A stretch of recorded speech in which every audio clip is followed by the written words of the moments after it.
छोटे से गांव में रामू नाम का एक किसान रहता था। वह गरीब था, लेकिन दिल से ईमानदार था। उसकी पत्नी लालची और चतुर। रामू दिन भर खेतों में काम करता था, खूब पैसे कमाता था, लेकिन गुजारा करना मुश्किल था। कमला उससे हर दिन पूछती थी, तुम्हें अपने काम से क्या मिलता है? बेचारा रामू अक्सर बिना खाए ही सो जाता था। एक दिन रामू खेतों में काम कर रहा था, तभी एक बूढ़ा आदमी थक कर उसके पास आया। बेटा, क्या मुझे कुछ खाने को मिलेगा?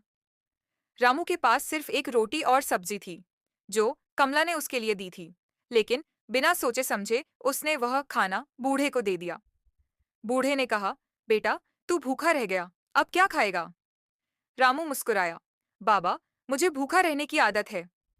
बूढ़ा चुप हो गया, फिर बोला, तुम बहुत अच्छे हो, यह लो, एक छोटा सा डिब्बा, लेकिन याद रखना, इसे खोलने से पहले तुम अपने मन में जो भी सोचोगे वही तुम्हें मिलेगा।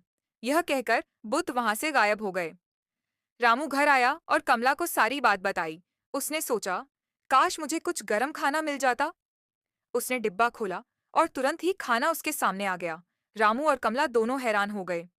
डिब्बा की मदद से रामू गांव के लोगों की मदद करने लगा, लेकिन कमला, उसका लालच बढ़ने लगा।